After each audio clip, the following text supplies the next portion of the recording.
I am Carlin Benson, Exhibitions Director at Woodstock Byrdcliffe Gulid. Thank you for joining us this afternoon. The Woodstock Byrdcliffe Gulid provides a vibrant center for arts and crafts in the beautiful community of Woodstock, New York. We are also preserving the historic and natural environment of one of the earliest utopian arts colonies in America. We offer a combination of residency, educational, exhibition, and performance programs that encourage creative collaboration among a diverse array of artists, students, arts professionals, and the public. You can access our programming virtually through weekly emails, our various social media outlets, and our website, woodstockgulid.org. Before we begin, I would like to thank all the participating artists, our gallery volunteers, the exhibition committee, and artist member John Kleinens, who photographed the gallery. Joining us today is Jen Dragon, Byrdcliffe Exhibition Committee member and director of Cross Contemporary Partners, a curatorial and online marketing company for visual artists. The next artist is Stuart Nachmias. And Stuart, you're also going to do your own presentation, right? Correct, yeah. So I'm going to stop sharing my screen. Okay, and I'm going to share mine. I'm pretty much mostly a printmaker. That's one of my obsessions. I have many, that's one of them. And what I do is I make cast paper prints, which is kind of an involved process. I love processes, I love technique. I love to drench my work in a lot of different technique. I started making prints when I was a little kid, when I was 13. And all through high school, I had a very good art program in high school where we were making etchings, using full strength nitric acid to etch plates back in high school.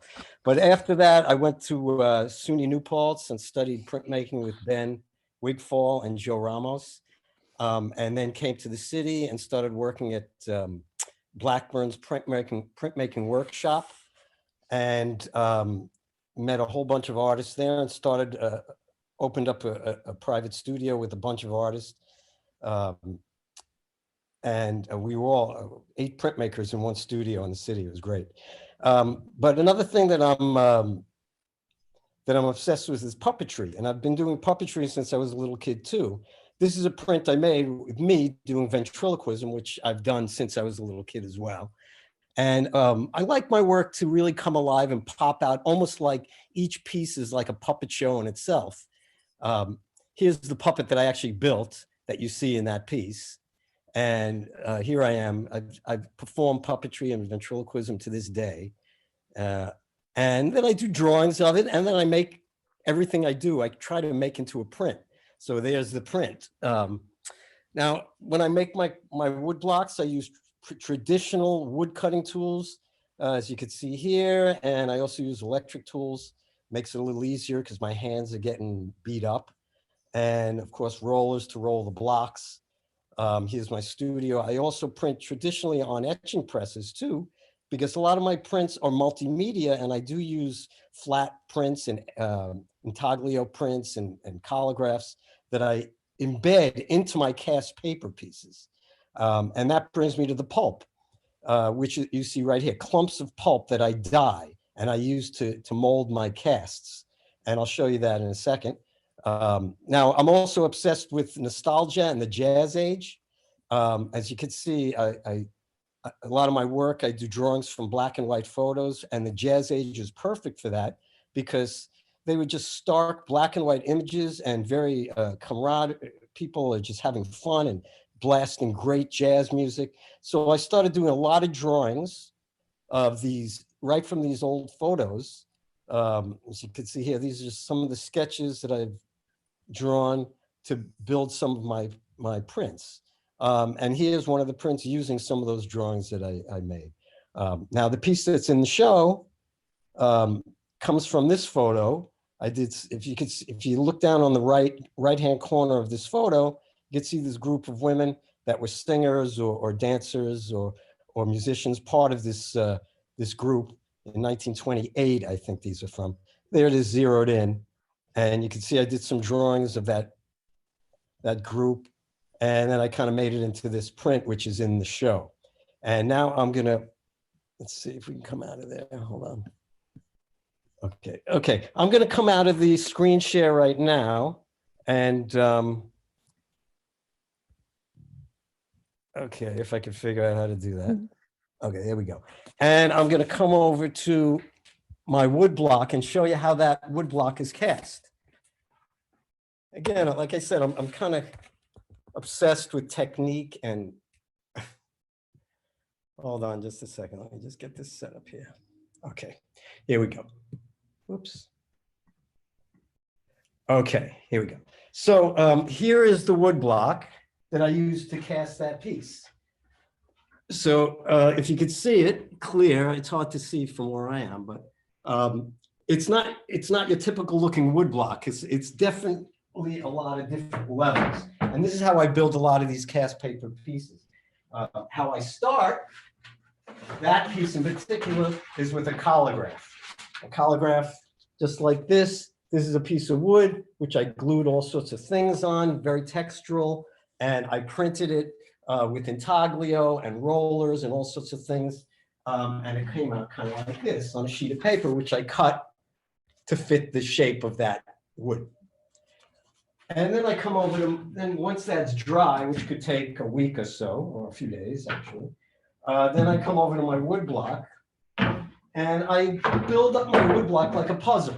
So the first step in this wood block is this bottom level here. Now, when you're making prints, usually you're working a mirror image. And with my work, not only is it in a mirror image, but it's also spatially in reverse. So whatever is furthest back on the plane of the wood block, that's going to be the part that comes up the furthest.